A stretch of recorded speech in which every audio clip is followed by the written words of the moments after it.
Bonjour, je suis Isabelle Pécou, directeur général du groupe de protection sociale B2V et directeur général de l'Observatoire B2V des mémoires. L'Observatoire B2V des mémoires a été créé à partir d'un double constat.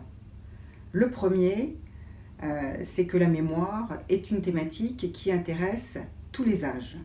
En effet, que ce soit les apprentissages, que ce soit la création de souvenirs, que ce soit la reconnaissance, que ce soit les maladies de la mémoire, à tout âge, la mémoire est une thématique sociétale importante. Par ailleurs, la mémoire aussi intègre et interagit dans beaucoup d'événements environnementaux, comme par exemple la nutrition, mais également le lien social, les activités physiques, le sommeil. Et donc ce sont autant d'environnements qui sont en lien avec toutes les actions de prévention que l'on peut mettre en œuvre pour éviter les maladies de la mémoire.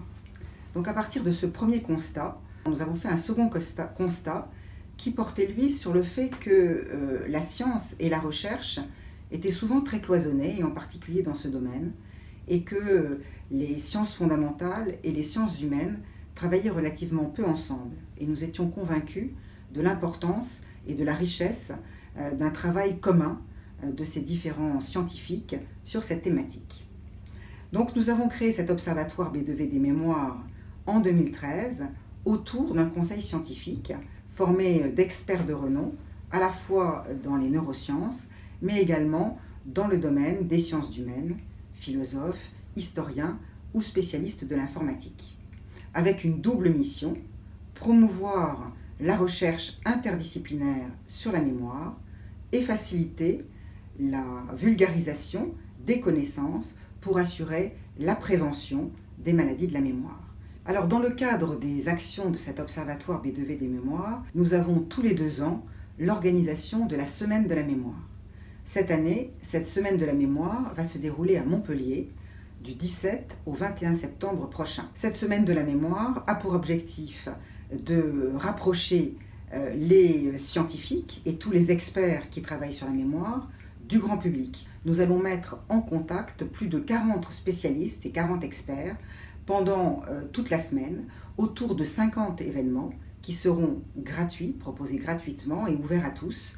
Ce seront aussi bien des conférences, des ateliers, des débats, des films, également des concerts, mais aussi des déjeuners. Nous allons avoir de nombreuses thématiques qui vont être abordées: mémoire et souvenirs, mémoire et oubli, mémoire et art, mémoire et musique, bref, énormément de sujets qui vont être abordés pendant toute cette semaine. Nous allons avoir une conférence sur les attentats du 13 novembre. Nous avons effectivement, dans le cadre de l'Observatoire, lancé toute une étude entre neuroscientifiques et historiens autour de ces attentats dramatiques.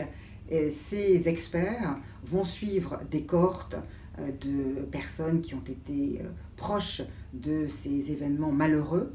Ils vont les suivre pendant 12 ans et ils vont les suivre pour étudier la construction et l'évolution de la mémoire collective et de la mémoire individuelle autour de ces événements. Donc je pense que ce sera un moment très attendu de nos publics. Mais nous allons avoir également, dans le cadre de la journée Alzheimer, la journée nationale Alzheimer, qui se tient le vendredi 21, nous allons avoir une série de conférences pour expliquer les évolutions de la recherche pour soigner cette maladie. Et nous aurons également un moment assez spécial autour d'un déjeuner sans fourchette. Il va être réalisé par des chefs étoilés, avec des familles et également des malades d'Alzheimer, pour voir effectivement comment, atteint par la maladie, on est amené à se nourrir autrement et à vivre autrement. Vous pouvez trouver l'ensemble de notre programme sur semaine-de-la-mémoire.fr. Merci à vous et bonne semaine.